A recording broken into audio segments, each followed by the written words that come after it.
Truly a stunning piece of work. Next time on Disaster Piece Theater, a streetcar named Bewildered, as performed by the Northern Minnesota School of Drama for the Deaf. Here's a scene from that production. I have always relied upon the kindness of strangers. What did you say? What? Huh? What? What? Huh? You talking to me? What was you saying over there? I said it's 3 o'clock.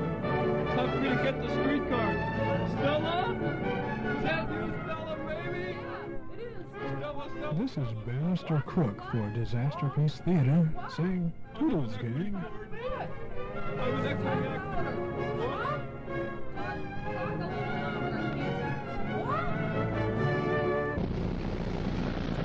I keep telling Jay I'll be all right. Just let me sit on a bench in my own hometown and chew some tobacco. What's so weird about that? He does it. Just because I'm the mayor doesn't mean I can't chew tobacco. What a pig! What an absolute pig! That's a fine thing coming from a filthy old shopping bag lady. Who do you think you are? I'm a filthy old shopping bag lady. Do you know who I am? Sure. Good. You're a pig! Yuck! I am not a pig. Sure you are, spitting tobacco on the street like that. Disgusting. Where do you spit? In my purse. See?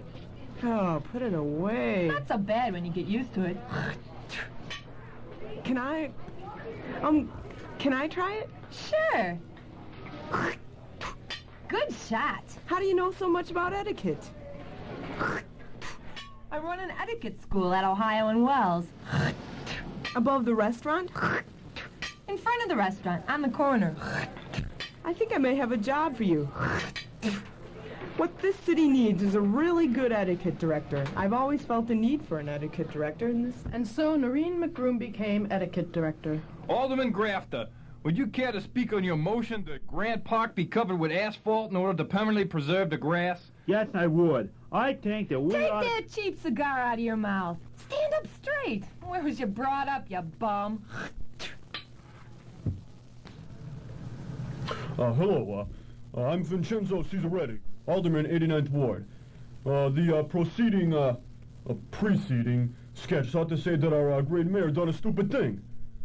Well, we ain't denying that, but she don't chew no tobacco.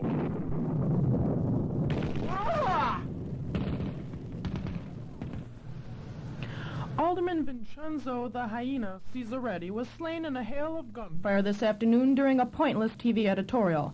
It appears to be the latest in a series of gangland slayings that the entire city is laughing at. On the national front, comedian Don Rotz of 12's Company died today of a heart attack when co-star John Witless ran up behind him and said, "Boo." When asked to comment, part-time co-star Suzanne Winters said, "Now maybe they'll let me back on the show." We interrupt this newscast for a special report from Washington. We just got word that Soviet Premier Leonid Nyetnyet and his entourage are arriving at the White House for diplomatic talks with President Reagan and Secretary of State Alexander Craig. We take you to the reception room at the White House. All right, guys. The Ruskies will be here any minute. Don't worry, Mr. President. I'm ready. Put that away, General Craig. This is purely a diplomatic mission, and we're going to talk to them. There'll be plenty of time for that later. Disgraceful. President Nixon wouldn't have allowed this. Oh, boy. Really, dear, I think you could have given me a little more time to redecorate. I finally got rid of that old wood desk in front of the front room. Lincoln's desk? It didn't go with the new wallpaper at all. Can I meet the Russians? They can do wonderful pirouettes. Can I hop? Get away from me, you little fruit. But, Daddy! Don't you touch the president! But he's my... Next time I go for the heart. Put it away, Al. Son, go wash up the blood. We'll worry about getting the bullet out later. Blood? Blood? All over my new tie. You heard your father, ungrateful brat! Nancy, take a Valium and sit down. The Ruskies will be here any minute. Ambassador Holgatov! My dear Mr. President! Ambassador Holgatov. Commie punk! Al! He was a commie, sir! He was my guest. You're not to do... Ambassador Bondevich! Mr. President!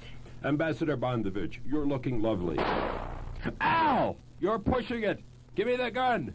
Oops. Oh, I'm sorry. This has really been a bad day for me. Oh, boy, my head hurts. We're trying to establish peaceful relationships with these godless goons, and you go around shooting all their ambassadors. But they don't want peace. They want global supremacy. That's no reason to be rude. Besides, global supremacy is unconstitutional. I'll bet you NetNet starts a fight with you just to get out of the talks. Oh, it could be about Poland. No sweat. Or El Salvador. I can handle it. Or even just the ties that you wear. What's wrong with my ties? Nothing, sir. It was just an example I was trying to bring to you. Then why should he say anything about my ties? Sir, it was just an example. We fly that fat little bugger over here at our expense, and the unprincipled thug makes snide remarks about my ties? Sir, it's not just that. It's not as if he were Mr. Fancy Pants of 1981. Nancy, give me my pills. Here, dear. Thanks. I'll show that sadistic little... Want a jelly bean? No thanks. I'll show him he can't push America and its ties around. Where is he? Leonid Nyet, Premier of the Union of Soviet Socialist Republics. Mr. President, what a wonderful tie you have on. You vicious geek. I'll show you. Excuse me. Where did you buy such a glorious cravat? Just something I picked up at Penny's. Let's go over here and talk. I guess we just missed World War III. Oh, don't rub it in. Lamp into my tootsies. Close out your day with an inspirational message from Father Elroy Jetson of the Church of St. Hanna-Barbera. Hello. What does God mean when he tells us to love our neighbor? Is this, as many profess, a mandate for adultery or a simple directive to be a good Joe? Beats the hell out of me. One cannot know everything there is to know. I, for one, not only don't know many of the answers, but quite a few of the questions also baffle me. I mean, if God would give me a sign, a clue, well, okay, but nothing. Not even a postcard. So I don't know the answer. What does God mean when he tells us to love our neighbor? Write the answer on the back of a postcard or envelope, along with your name and address, and send it to me, Father Elroy Jetson, care of WUCP-TV, 2602 West Bradley Place, Chicago, Illinois. I'd really appreciate it. Uh-oh, the closing theme. They snuck that one on me, the little buggers. Well, I'd better do the credits. This is the weirdest thing I've ever heard, episode 4. Why don't we just sing? It was written by Craig Gustafson, Mike Farkas, and Brian DeYoung, and performed by Farkas, Gustafson, Dan Haley, Jim Howard, Ken Kolasny, Mimi Munch, Chris Nesley, Henry Pensis, Janet Perry, Jim Russell, and Elizabeth Yokas. It was produced by Henry Pensis, Janet Perry, and Elmo the Wonder Troll. This has been an Unemployed Comic production. Ciao to all you friends in Italy.